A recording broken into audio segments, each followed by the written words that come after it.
Ја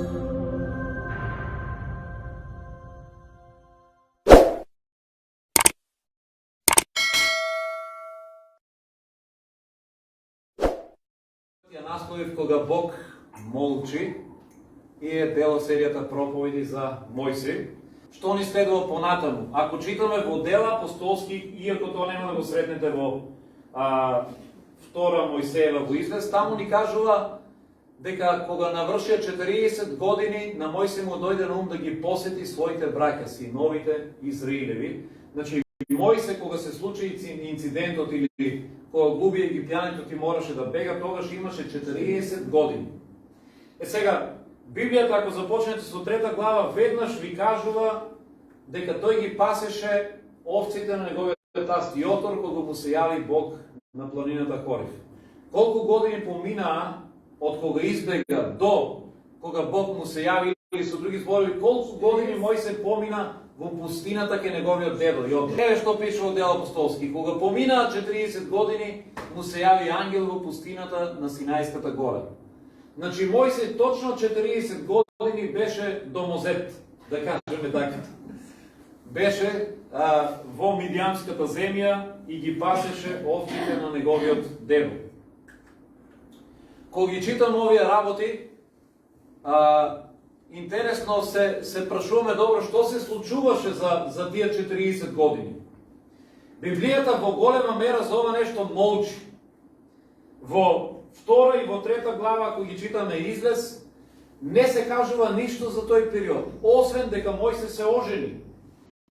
Па дури не кажува ни повеќе од тоа. Ние читаме од Дела апостолски дека Мојсей имаше 2 сина. Читаме во Дела 7:29. Значи, Мојсей се ожени со една од керките на свештеникот Јотор и Сефора, и од неа доби 2 сина.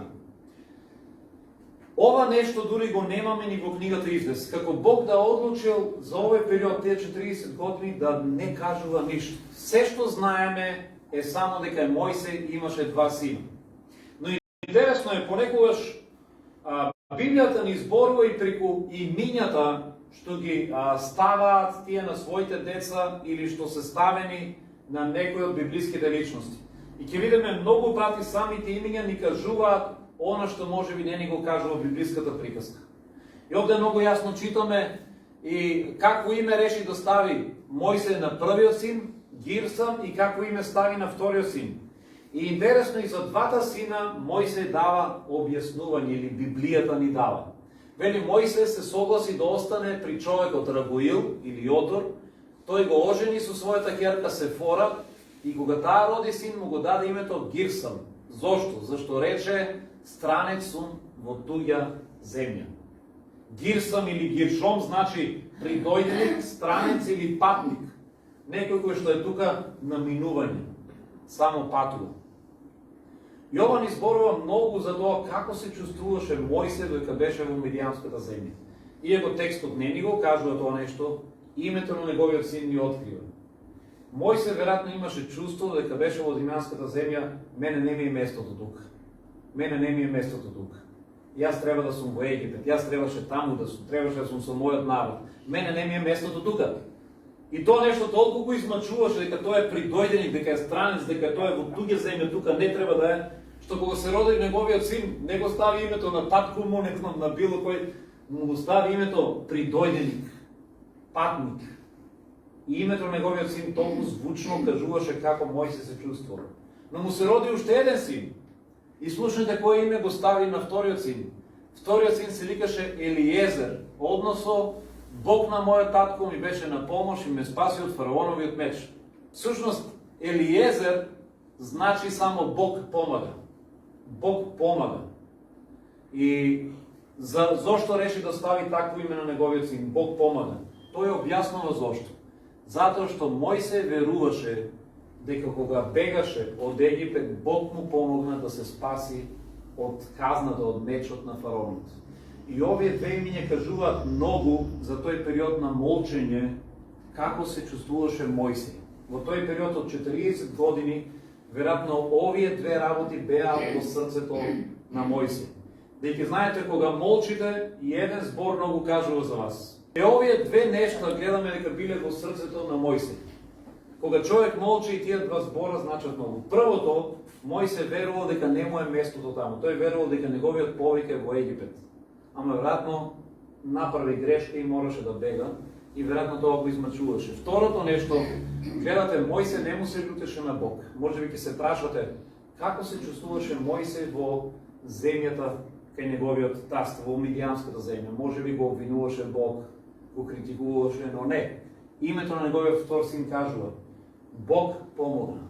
Тој беше благодарен што си ја спаси душичката, си го спаси животот и тој веруваше. Веројатно додека е бегал, тој се е молел: Господе, само избави ме, само да не ме убијат, само жив да останам.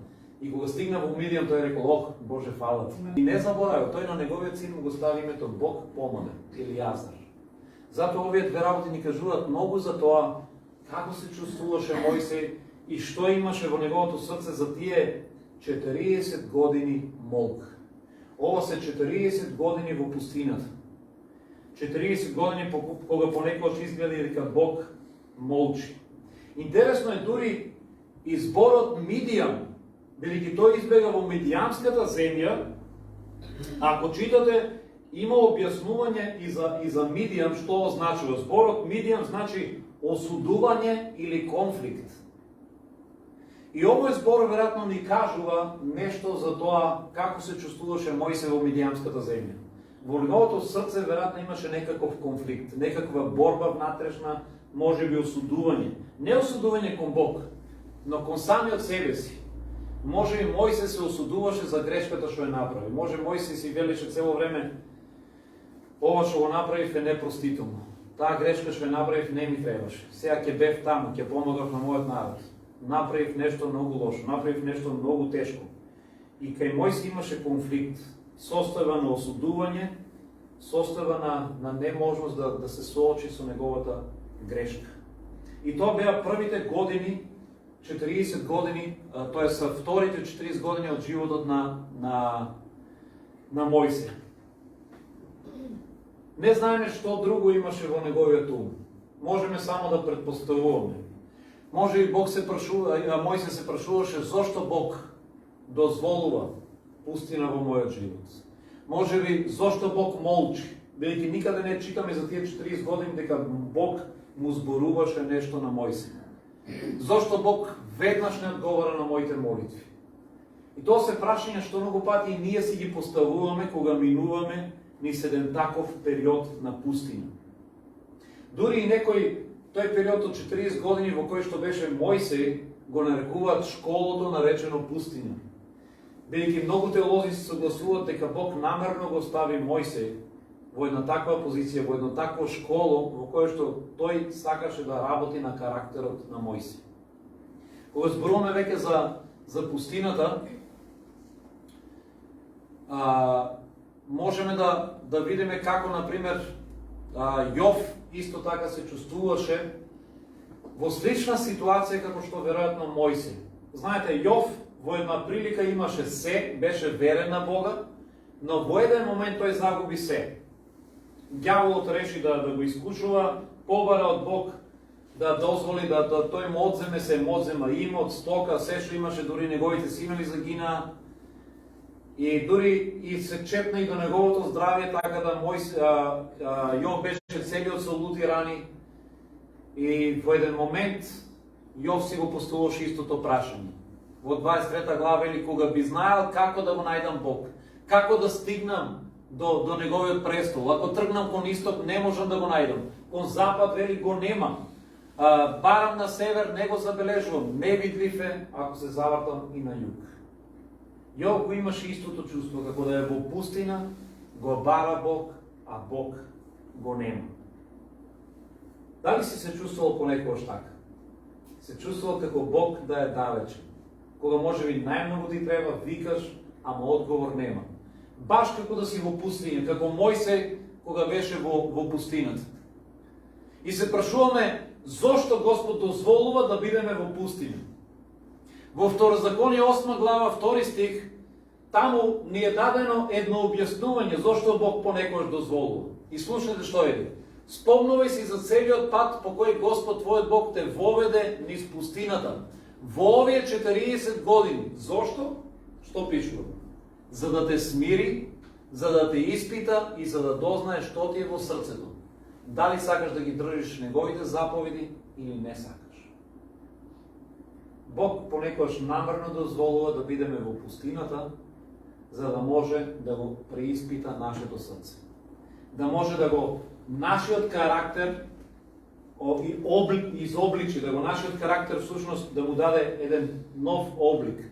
Како златото, знаете, кога се пречистува низ оган, се рафинира и станува уште посјајно.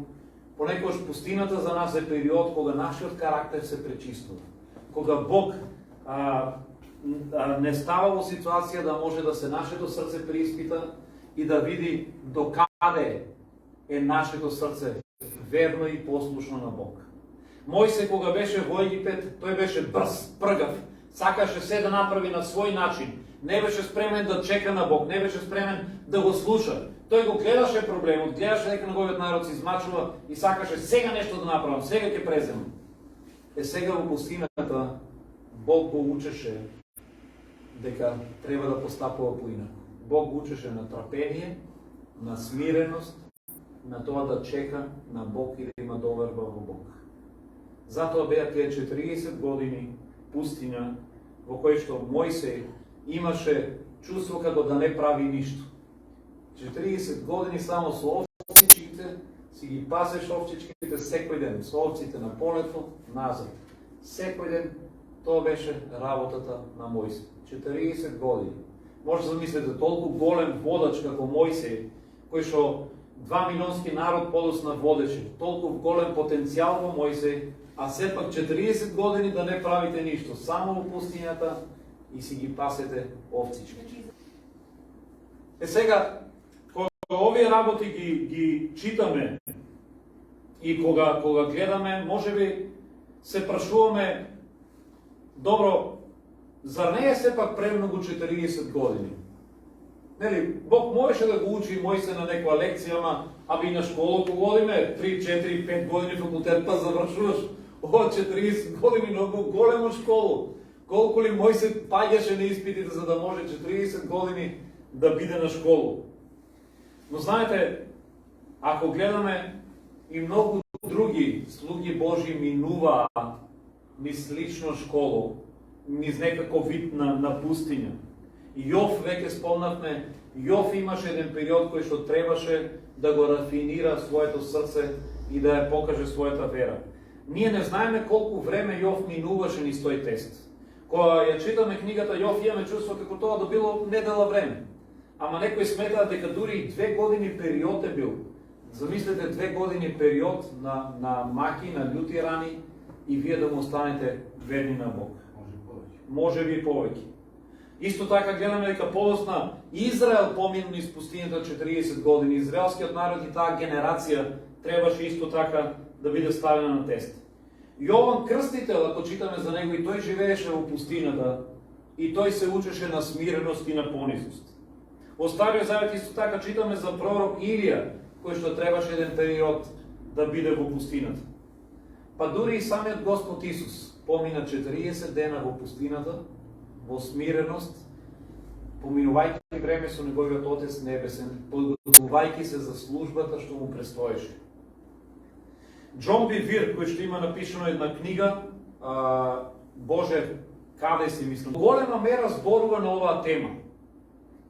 И тој има дадено една реченица, ќе го цитирам, вели: пустината е честа станица за секој искрен Христос следбеник и неопходна станица за секој што сака да расте и да стигне до духовна зрелост. Еве, тоа е ставот на Джон Бивир за духовната пустиња низ која што минуваме или понекогаш престојуваме. И кога сме во една таква пустиња, духовна пустиња, кога ни се чини Бог далечен и молчи, не одговара и се прашуваме до кога, Боже, уште колку да чекам, некои прашања што си ги поставуваме, можеби можеме да ги преиначиме. Наместо да се прашуваш дали Бог знае ни што минувам, дали Бог ме напушти, Джон Бивир препорачува да дојдеме пред него и да му кажеме: Боже, овде сум, што сакаш да ме научиш? Бидејќи Бог е дозволил пустиња во нашиот живот со одредена цел. Бог секогаш кога ќе дозволи пустиња, има на нешто да не научи. Сака нешто во нашиот карактер да промени. Затоа кога си во пустиња, наместо да викаш кон Бог: Господе, ти знаеш ли мене колку ми е тешко? Боже, ти знаеш ли сум ваква ситуација? Каде си? Зошто молчиш? Подобро дојди и постави му прашање: Боже, што сакаш да ме научиш?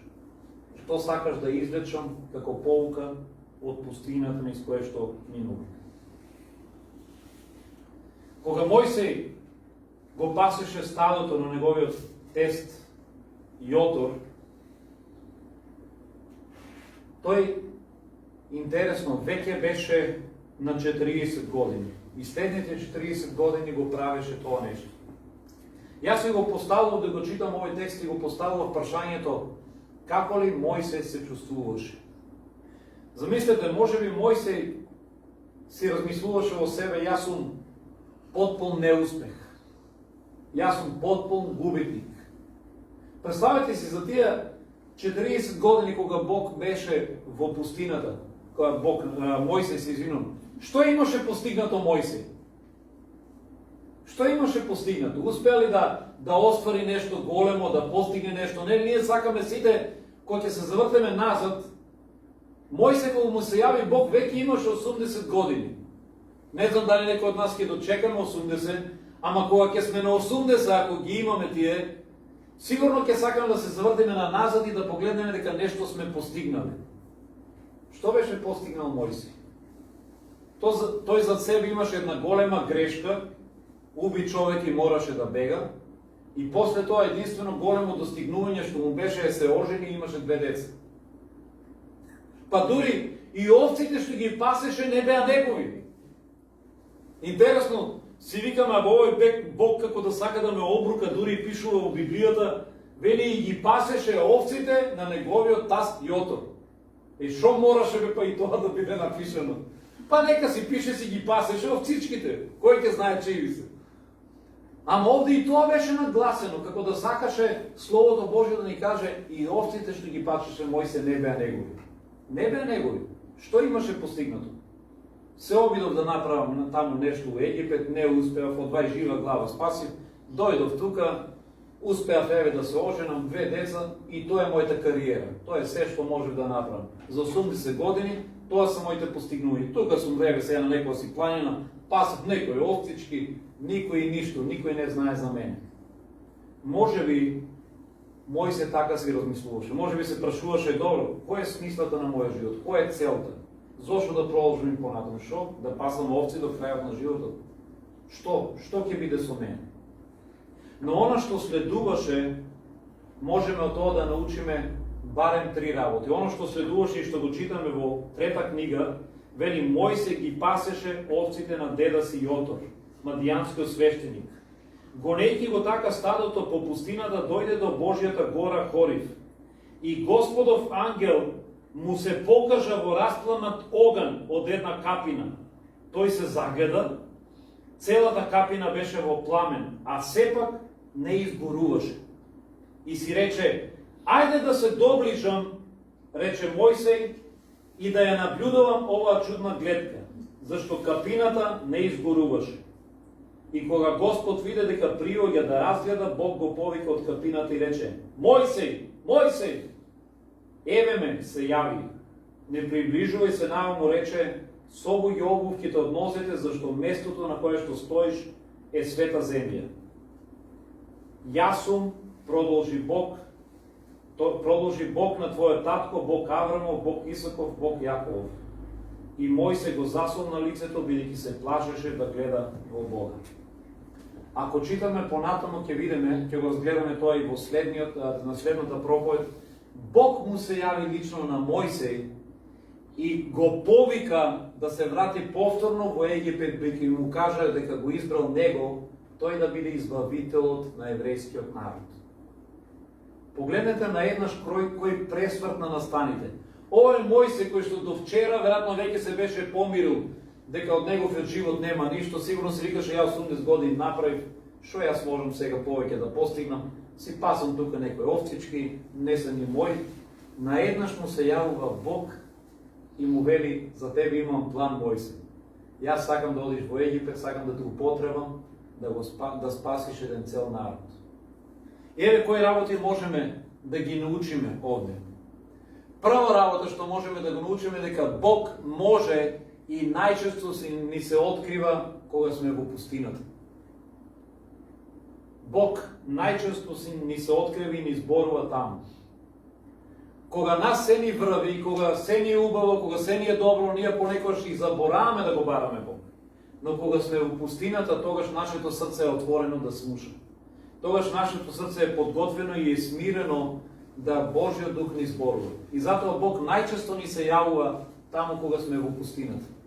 Кога сме во пустината, ние сме повеќе отворени да слушнеме и не само да слушнеме и да примиме. Веќе инаку сме премногу арогантни или горди, за да Бог ни зборува. И затоа овде читаме, кога Мојсе пасеше стадото на Јотор, далеко во пустината, пишува, му се јави ангел Господов. И читаме подосно дека беше самиот Господ. Тоа е прво нешто што можеме да го научиме од оваа средба на Мојсе во пустината. И на едно место Исус вели, блажени се бедните по дух, зашто нивно е Царството небеско. Дали се запрашал некој што значи тоа бедните по дух? Ако очитате динамичниот превод, малце ќе ви е појасно, но Исус овде сака да каже, блажени се оние кои што духовно се чувствуваат празни, кои што духовно се чувствуваат бедни, кои што имаат една духовна празнина и ја препознаваат, на нив им припаѓа Царството небеско. Бог на таквите им се открива. И Мојсе беше сега во една таква ситуација. Мојсе беше во една духовна празнина и веројатно си викаше, што ми е овој живот? Во пустината сум, што фајда од него, кој е целта? Тој се чувствуваше духовно празен, се прашуваше Боже, има ли те, каде си? И Бог реши да му се открие. Затоа Бог им се открива на тие кои што се бедни по дух. Кога ти си духовно празен, кога твоето срце се чувствува потиштено и празно, Бог тогаш ти се открива. Гледате, дури и Давид, цар Давид, на едно место во 139 псалм, тој кажува дека Бог може да се сретне во пустината. И затоа тој кажува на едно место, ако се вознесам на небото, таму си. Ако легнам во подземјето, таму си. Ако ги земам дури и крилјата на зората и отидам на крајот на морето, таму си. Твојата рака ќе ме води. Давид искусил дека Бог можеме да го најдеме секаде, па дури и во пустината. Дури и кога изгледа дека животот ни е празен, Бог е таму. Тој никогаш и не е напуштил, никогаш и нема заминато. Може би ние понекогаш чувствуваме така. Но ајде да одиме на второто нешто. Второто нешто е дека Бог го знае нашиот потенцијал, па дури и кога грешиме. Интересно, Бог реши да му се открие на еден Мојсе, кој што себе си се сметаше за неуспех, кој што себе си се сметаше за пропаднат случај.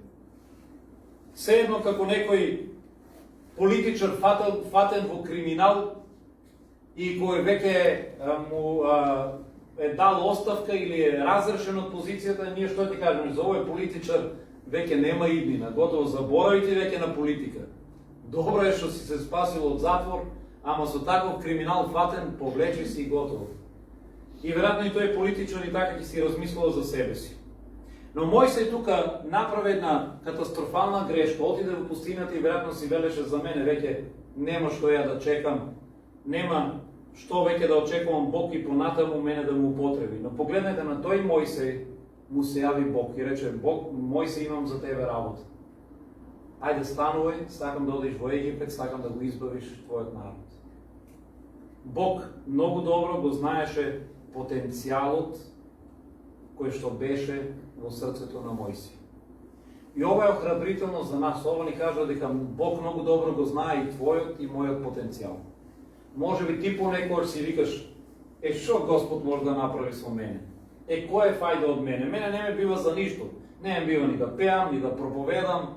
Кој сум јас, што сум јас? Па дури може и веќе и годините ми поминале. Што Бог може да направи од мене? Но Бог го знае твојот потенцијал. И без разлика што ти си мислиш, Бог може да те употреби во твоите години, со твоите дарови, со тоа што може би ти мислиш дека нема на никого да му е корист. Затоа за мене оваа средба на Бог со Мојсе е охрабрителна, бидејќи Бог му се јави на Мојсе токму кога тој сметаше дека е залезот на неговата кариера, токму кога тој сметаше дека од него веќе нема никакво фајде. Може би си се помири, ки си ги пасам од всичките тука и ништо повеќе не очекувам од мојот живот. Баш го најдов на интернет, вели да се видат и да се посочат грешките и маните кај другиот, тоа не е дар. Дар е да можеш да го препознаеш потенцијалот кај другиот и покрај неговите или незините грешки. Затоа ова е она што Бог го направи со Мојсе и тоа е она што Бог го прави во секој еден од нас ако му дозволиме. Бог го гледа потенцијалот во нас. И стигаме до третото нешто, за мене ова може би е најсилното. Средбата со Бог од корен ги менува нашите животи. Мојсе си беше тој разочаран, како да кажам, помирен Мојсе кој што таму си пасеше овцички секој ден и веројатно неговиот живот веќе стануваше монотон, едноличен. Секој ден замислете истата работа, одиш на работа, од Дрекстермајер, се враќаш дома, си легнуваш, правиш ручек, па секој ден па на работа, па се враќаш и си велиш, тоа е мојот живот, што друго да правам? Секој ден истата работа, некој пооди па прави научари, се враќа дома, истата работа, од ден за ден, 40 години истото. И животот на Мојсе веќе стануваше монотон. Но еден ден се случи нешто што Мојсе не го очекуваше. Еден ден му се јави ангел Господов во огнен пламен од средината на една грумушка. И извика, Господ рече, Мојсе, Мојсе, а тој одговори, еве ме Господи. Мојсе го познаваше по име. И дури не знам зашто Бог два пати викна, Мојсе, Мојсе. Два пати го повтори неговото име, можеби за да ја подигне неговата самодоверба, веројатно заради тоа што Мојсе веќе мислеше дека неговиот живот не вреди ништо. И токму кога Бог му се објави на Мојсе по еден надприроден начин, животот на Мојсе тогаш се промени. Тогаш животот на Мојсе веќе изгуби една личноста, монотонноста и наеднаш доби смисла. Сега тој Мојсе знаеше дека веќе неговиот живот има цел. Замислете, се будите сега веќе и знаете, Бог од мене очекува и ме повикува да го избавам мојот народ. Бог смета на мене, Бог верува во мене, Бог знае дека јас можам во тоа нешто да направам нешто. Одеднаш животот на Мојсе имаше цел. Сега тој посака пак да се врати во Египет. Ако читаме понатаму, тој отиде кај неговиот таст и рече, сакам во Египет да се вратам. Претходно веројатно не му ни паѓаше на памет. Сега веќе сакаше. Сега во неговиот живот имаше повторно и храброст и доверба. Тоа е она што се промени. Неговиот живот се промени од корен. Скоро прочитав на Facebook еден надпис кој што ме замисли. Надписот беше краток и гласеше само религијата е досадна. На англиски беше Religion is boring. И ние кога читаме ова нешто, многу од нас веројатно ќе се согласиме, па да, религијата е досадна. Особено за младите ќе влезеш во црква, гледаш некој там си пали свеќа, ништо не се случува и следиш. Абе, ова е стварно досадно, религијата е досадна. И ако го представиме само тој да осваќаме дека ако е тоа само религија е досадно. Но знаете што? Животот на Мојсе, кога се сретна со Бог во громушката таму, воопшто не беше религија. Тој имаше средба со живиот Бог.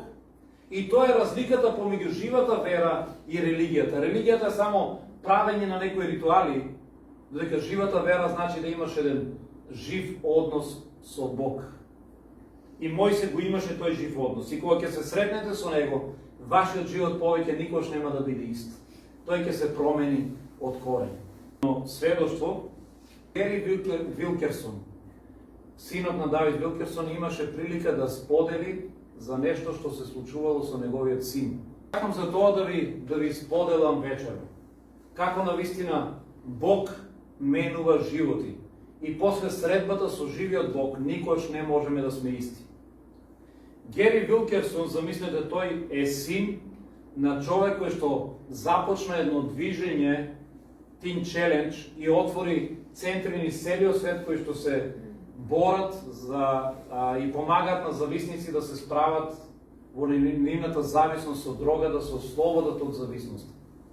И сега Гери кажува еден од неговите деца, од неговите синови, тој имал 4 деца, неговиот син кога пораснал, вели најнапред забележавме нешто чудно. Ки си доеше дома, нешто ни мирисаше, ќе го прашаме што е тоа. Ни кажуваше, бе, палевме логорски огин со другарите. Вели следниот ден така ќе дојде мириса. И јас си викам, абе, не може секој ден огин да палат, секој ден ли на логор одат. И на крајот почнал да се понаша чудно, да се однесува и сватиле дека нивниот син се другира. И на почеток вели тоа беше можеби некои тревки, нешто марихуана, но на крајот влезе толку длабоко што веќе неговиот живот беше неподнослив. Вели тој ги потроши сите пари, почна дома да краде, почна да има проблеми дома, почна со нас да се расправа и дојде на момент во кој што морале да му кажат да си замине од дома. Му рекле, не сакаме повеќе да си дома, напушти го домот. И тој си заминал од дома. И 7 години го немало дома. И вели Гери Вилкерсон, вели на мене ми беше тешко затоа што јас истовремено бев пастор на црква. Мојот син требаше да биде пример. И вели не само што бев пастор, јас бев 7 генерација на пастори. Јас бев пастор, вели, мојот татко беше пастор. Таткото на мојот татко беше пастор, мојот дедо. Неговиот татко беше пастор, неговиот дедо беше пастор. Вели, 7 генерации ние сме пастори во нашата фамилија. И сега мојот син, кој што би требало да го следи Господ оди на неговиот пат, вели, тој беше наркоман и некаде беше на улици и не знаевме што се случува со него. И после 7 години неговиот син му се јавува на телефон. И му се јавува од затвор, може да замислите. И ми кажува, тато, јас сум во затвор, ти се јавувам, ама сакам да ти кажам дека ми се случи нешто несекојдневно. Кога се нашол во затвор неговиот син, таму почнал во келијата да плаче. И почнал да се прашува, добро Господе, зошто дозволи јас да стигнам до тука? Добро Господе, јас сум син на пастор, јас знам за Тебе, но еве не те познам, не живеам како Тебе. Каде си, зошто те нема? И почнал да плаче и наеднаш, тој кажува, вели, во неговата келија, наеднаш се појавила силна светлина. Ама светлина не од силици, не од нешто друго. Тоа била Божјата светлина. И неговиот син на телефон му кажува, вели, тато, јас се сретнав со живиот Бог. Господ му се објавил во келијата. И од тој ден понатаму животот на ово момче повеќе не било исто. Неговиот живот веќе не бил ист. Од тој ден понатаму тој ја оставил дрогата и започнал нов живот. Сега служи и тој самиот проповеда. Неговиот живот е потпуно променет. Но таа вечер се случило промена. Тој се јавил за да му каже на татко, му рекол, тато, Господ ми се јави во силна светлина и го промени мојот живот. Затоа ви велам, кога ќе се сретнете со живиот Бог, вашиот живот никогаш повеќе нема да биде ист. Мојсей имаше средба со живиот Бог. Тој претходно можеби го бараше Бога, веруваше дека Бог го избавил од раката на фараонот, 40 години си ги пасеше овцичките, но дојде ден кога Бог му се објави лично, му се објави по надприроден начин, му се објави по таков начин што неговиот живот повеќе не беше ист. Од тој ден се смени. Од тој ден Мојсей овчарот стана Мојсей избавителот на израелскиот народ, стана Мојсей водачот, стана Мојсей Божиот човек. Неговиот живот се смени од корен. Овие, еве, 3 работи може да ги научиме за времето на Мојсей во пустината. И може би тој е период кога ни се чини понекогаш дека Бог молчи, но може би е период кога Бог ве предизвикува поинтензивно да го барате Бога. Може би период кога треба на колена да се најдете да кажете, Господе, откри ми се. Господе, ми требаш. Боже, не можам без Тебе. Исто како што синот на Гери Вилкерсон, дури таму во келијата завапил, извикал кон Бог, и таму и од искрено срце го побарал Господ и тој му се јави. Нека Господ ни помогне да во едно такво време како Мојсей, можеме и ние да го искористиме тој период за да се доближиме до Него. Амин.